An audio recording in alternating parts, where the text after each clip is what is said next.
যখন কোনো জাহাজ সমুদ্রযাত্রায় বাহির হয়, কেবলই সামুদ্রিক ঝড় আর উঁচু উঁচু ঢেউয়ের মোকাবেলা করতে হয় না, বরং চলতি পথে অপ্রত্যাশিত জলদস্যুদের আক্রমণের মোকাবেলাও করতে হয়। আর সোমালিয়ান জলদস্যুদের কথা গোটা দুনিয়াই জানে।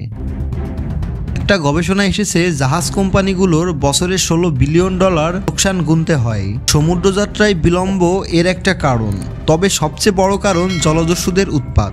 সোমালিয়ান জলদস্যুরা আক্রমণের জন্য 3টি স্থান বেছে নেয়। প্রথমত সোমালিয়ান সাগর, দ্বিতীয়ত গাডারফুল চ্যানেল এবং তৃতীয়ত গালফ অফ এডেন। এশিয়া থেকে যেসব জাহাজ ইউরোপে যায় সেগুলো এডেন উপসাগর হয়ে সুইস খালের মধ্য দিয়ে ভূমধ্যসাগরে পৌঁছায়। গোটা দুনিয়ার ব্যবসা বাণিজ্যের একটা বড় অংশ এডেন উপসাগর দিয়েই হয়ে থাকে, আর এইখানেই সোমালিয়ান জলদস্যুদের হামলার শিকার হওয়ার ভয় থাকে। হাজার বছর ধরেই জাহাজে জলদস্যুদের আক্রমণ চলে আসছে। প্রযুক্তির কারণে যেমন জলদস্যুদের হাতে স্বয়ংক্রিয় অস্ত্র পৌঁছে গেছে, তেমনি জাহাজ কোম্পানিগুলোও অ্যান্টিপাইরেসি টেকনিক ব্যবহার করে থাকে। মাল বহনকারী জাহাজগুলোই সোমালিয়ান জলদস্যুদের প্রধান টার্গেট থাকে।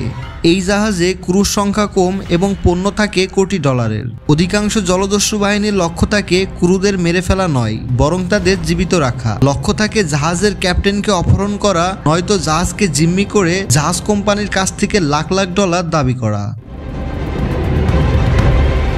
জলদস্যুরা সাধারণত জাহাজের পিছন দিক থেকে আক্রমণ করে থাকে। এর কারণ এক মাথায় লম্বা হুক লাগানো লম্বা দড়ি দিয়ে দ্রুত জাহাজে ওঠা যায়। দস্যুদের আনাগোনা টের পাওয়া মাত্র কোস্টগার্ডের সাথে যোগাযোগ করেন জাহাজের ক্যাপ্টেন, আর জাহাজের গতি বাড়িয়ে দেওয়া হয়। জাহাজে অসংখ্য জলকামান থাকে। প্রত্যেক দিক থেকে প্রতি মিনিটে 1350 লিটার পানি ছোড়া যায়। এই পানির পরিমাণ এমন যে একটা সুইমিং পুল মাত্র 10 মিনিটেই পূর্ণ হয়ে যায়। 2 ঘূর্ণায়মান চাকার মতো যন্ত্র থেকেও পানি ছোড়া হয় যখন জলদস্যুদের জাহাজ কাছে চলে আসে।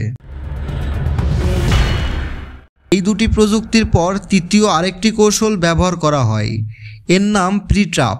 জাহাজের দুই পাশে স্টিলের তৈরি 2টি ফ্রেম থাকে, যেখান থেকে স্টিলের তৈরি জাল ছড়ানো হয়। জলদস্যুদের জাহাজ স্টিলের জালে আটকে যায়। কোস্টগার্ডের লক্ষ্য থাকে জলদস্যুরা যেন জাহাজ সোমালিয়ায় নিয়ে যেতে না পারে। তবে 2013 সালের পর থেকে আন্তর্জাতিক মহলের হস্তক্ষেপের কারণে জলদস্যুদের আক্রমণ কিছুটা কমলেও একেবারে বন্ধ হয়ে যায়নি।